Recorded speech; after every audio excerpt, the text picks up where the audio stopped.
আজকে আমি তোমাদের ক্লাস 10-এর অতি সংক্ষিপ্ত উত্তরধর্মী 16 দাগ থেকে সলভ করব। চ্যাপ্টারটার নাম অংশীদারি কারবার। প্রথম অঙ্কটা কি বলেছে? কোনো যৌথ ব্যবসায় 3 বন্ধুর মূলধন যথাক্রমে 200 টাকা, 150 টাকা ও 250 টাকা। একই সময় পরে তাদের লভ্যাংশের অনুপাত কত হবে? 3 বন্ধুর মূলধনের অনুপাত কত কত বলেছে? 200 টাকা, 150 টাকা আর একটা হচ্ছে 250 টাকা। এটা হচ্ছে 3টে বন্ধুর মূলধনের অনুপাত। ঠিক আছে, প্রথম বন্ধুর মূলধন হচ্ছে 200 টাকা, দ্বিতীয় বন্ধুর মূলধন হচ্ছে 150 টাকা, তৃতীয় বন্ধুর মূলধন হচ্ছে 250 টাকা। এবার আমাদের জিজ্ঞাসা করেছি তাদের লভ্যাংশের অনুপাত কত হবে। তাহলে এটা মাঝখানে আমি ইস্টু দিয়ে দিলাম, অনুপাত চেয়েছে। এই শূন্য কেটে গেল, মানে 20:15:25। আবার 5 দিয়ে ভাগ করা যাবে, 5 4 20, 5 3 15, 5 5 25, তাহলে 4:3:5। তাহলে অপশন বি হচ্ছে সঠিক উত্তর। বুঝতে পারলে? মানে ব্যবসার মধ্যে 3 বন্ধুর মূলধন হচ্ছে 200 টাকা, 150 টাকা আর 250 টাকা। এবার 200, 150, 250 এদেরকে আমি যদি অনুপাতে করি তাহলে সেটাই তো ওদের লভ্যাংশের অনুপাত, তাই না? অর্থাৎ 200 টাকা হচ্ছে 0 কেটে গেল, মানে 20, 15 আর 25। তাহলে 5 4 20, 5 3 15, 5 5 25। তাহলে সেকেন্ড অঙ্কটা হচ্ছে শুভেন্দু ও নৌশাদ যথাক্রমে 1500 এবং 1000 টাকা দিয়ে একটি ব্যবসা শুরু করে। ঠিক আছে, তাহলে শুভেন্দু হচ্ছে 1500, নৌশাদ হচ্ছে 1000 টাকা। তাহলে ব্যবসা শুরু করে 1 বছর পরে ব্যবসায় ক্ষতি হয় 75 টাকা। তাহলে শুভেন্দু ক্ষতি কত হয় সেটা বের করব। তার মানে শুভেন্দু আর নৌশাদের যে টাকার অনুপাত, শুভেন্দু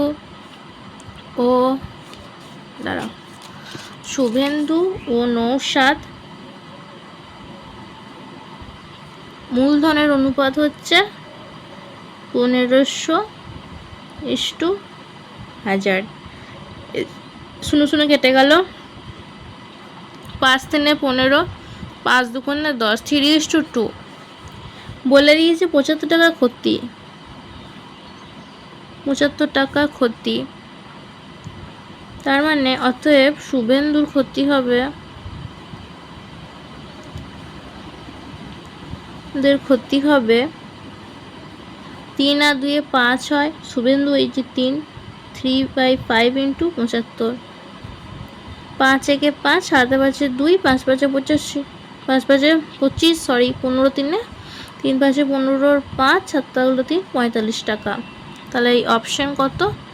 এ, শুভেন্দু ক্ষতি হচ্ছে তাহলে 45 টাকা। ঠিক আছে, কারণ এর হচ্ছে 15 2 30, এর হচ্ছে 15 3 45, আর মোট বলে দিয়েছি 30 আর 45 মানে 75। তাহলে এটাই হচ্ছে সঠিক উত্তর, অপশন এ। বোঝা গেছে? আমি আরেকবার আগেরটা বলে দিচ্ছি যে যখনই বলবে যে মূলধনের অনুপাত, তখন আমরা আগে বড় অঙ্কগুলো করছিলাম সেরকম 200:150, 250 করে সেখানে কাটাকুটি করে 4:3:5 করেছিলাম। এইখানে আমাকে কি জানিয়েছে যে টাকাটা বলে দিয়েছে যে 1500 আর 1000, শুভেন্দু আর নৌশাদ। এবার এদের অনুপাত বের করলাম, অনুপাত বের করার পর আমাদের বলে দিয়েছে 75 টাকা ক্ষতি হবে। তাহলে শুভেন্দুর ক্ষতি কত হবে? শুভেন্দু ও নৌশাদে হচ্ছে 3:2, 75 টাকা ক্ষতি, অর্থাৎ শুভেন্দুর ক্ষতি হবে 3/5 × 75, 5 15 75, 15 45, 45 টাকা। ওকে, এবার 3-এর দিকের অঙ্কটা কি বলেছে? ফতিমা, শ্রেয়া এবং স্মিতা 3 জনে মোট 6000 টাকা দিয়ে একটি ব্যবসা শুরু করে। মানে সেই 6000 টাকার মধ্যে ফতিমাও আছে, শ্রেয়াও আছে, স্মিতাও আছে। 1 বছর পর ফতিমা, শ্রেয়া এবং স্মিতা যথাক্রমে লভ্যাংশের 50 টাকা, 100 টাকা ও 150 টাকা পায়। স্মিতা ওই ব্যবসায় নিয়োজিত করে কত টাকা? ঠিক আছে, তাহলে আমাদেরকে জানতে চেয়েছে স্মিতা কত করে। তাহলে ফতিমা প্রথম, শ্রেয়া দ্বিতীয়, স্মিতা হচ্ছে তৃতীয়। তাহলে অনুপাতটা হচ্ছে 50:100:150। 0 কেটে গেল, 5 1 5, 5 2 10, 5 3 15। এটা হচ্ছে মূলধনের অনুপাত। আমাদের চেয়েছে স্মিতা ওই ব্যবসায় কত নিয়োজিত। হলে স্মিতা নিয়োজিত করে, কত নিয়োজিত করে? টোটাল অনুপাত কত? 3 আর 2 5 আর 1 6, আর স্মিতা 3 ইন্টু টাকা কত ছিল? 6000 টাকা। তাহলে কাটাকুটি করলে এখানে 1000, অর্থাৎ 3000 টাকা। তাহলে উত্তর কত? অপশন সি, 3000 টাকা। তাহলে এটা হচ্ছে এর উত্তর। আমি অঙ্কটা একবার বলছি।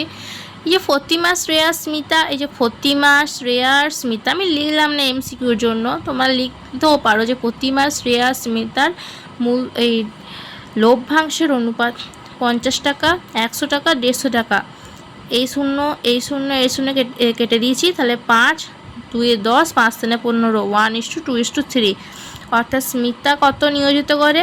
3 এর 6 ইন্টু 6000, 6 6 কেটে গেল 1000, তাহলে 3000 টাকা। এটা হচ্ছে উত্তর। ওকে, এরপর 4 দাগেটা কি বলেছে? অমল এবং বিমল একটি ব্যবসা শুরু করে। দুটো বন্ধু মিলে ব্যবসা শুরু করে। অমল 500 টাকা 9 মাসের জন্য, বিমল কিছু টাকা 6 মাসের জন্য ব্যবসায় নিয়োজিত করে। ব্যবসায় মোট লাভ হয় 69 টাকা এবং বিমল লাভের 46 টাকা পায়। তাহলে ব্যবসায় বিমলের মূলধন কত? আমাদেরকে জানতে চেয়েছে বিমলের মূলধন কত, কারণ ওটাই তো বলে দেয় নাই না। কারণ অমল 500 টাকা 9 মাসের জন্য আর বিমল কিছু টাকা 6 মাসের জন্য ব্যবসায় নিয়োজিত করে। তাহলে ব্যবসায় মোট লাভ হয়েছে 69 টাকা এবং বিমল লাভের 46 টাকা পায়। কারণ 69 টাকা থেকে 46 টাকা পাচ্ছে বিমল। তাহলে বিমলের মূলধন কত, এটা আমাদেরকে বের করতে হবে। অপশান এ আছে 1500 টাকা, অপশান বি আছে 3000 টাকা, অপশান সি আছে 4500 টাকা, আর অপশান ডি কত বলেছে? 6000 টাকা। তাহলে আমরা কি করব? তাহলে প্রথমে বের করে নিতে হবে যে বিমলের মূলধনটাকে আমরা এক্স ধরে নিচ্ছি, ঠিক আছে? তাহলে প্রথমে কি বের করব? বলে দিয়েছে ব্যবসায় মোট লাভ হচ্ছে 69 টাকা, এটা হচ্ছে ব্যবসায় মোট লাভ। বিমলের লভ্যাংশ হচ্ছে 46 টাকা। ব্যবসায় মোট লাভ হয়েছে 69 টাকা, বিমল লাভ করেছে 46 টাকা। তাহলে অমলের লভ্যাংশ কত? 69 টাকা থেকে 46 টাকা বাদ দিলাম, অর্থাৎ 23 টাকা। এবার অমল আর বিমলের লভ্যাংশ অনুপাত হচ্ছে 23:46, মানে হচ্ছে 1:2, 23 দিয়ে ভাগ করলাম।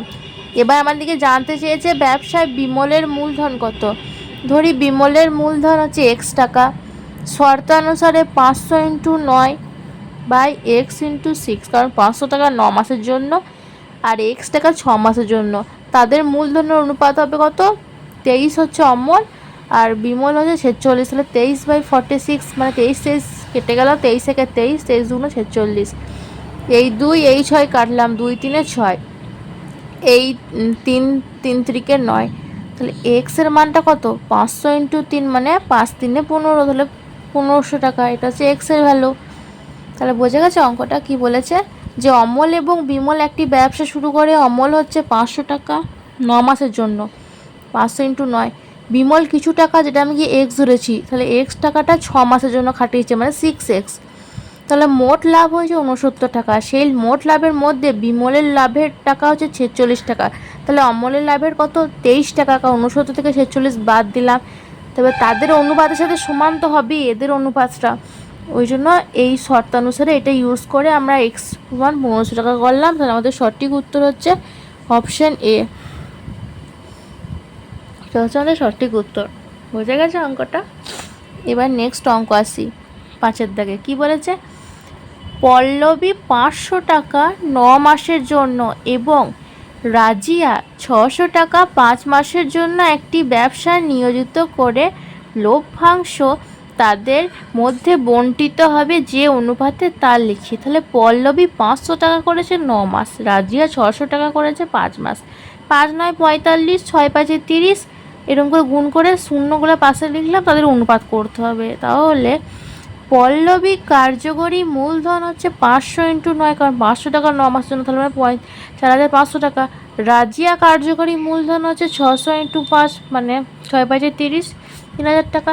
অর্থাৎ লভ্যাংশের অনুপাত কত হবে? 4500 × 3000, শূন্য এই শূন্য এই শূন্য এই শূন্য কেটে গেল, 45 × 30, 15 × 45, 15 × 30, তাহলে 3:2 এইটা হচ্ছে সঠিক উত্তর। ঠিক আছে, যদি আজকে তোমরা এই অতি সংক্ষিপ্ত উত্তরগুলো বুঝে থাকো তাহলে কমেন্টে আমাকে অবশ্যই জানাবে। ভিডিওটা একটা লাইক করবে, কমেন্ট করবে আর বন্ধুদেরকে শেয়ার করবে। Thank you.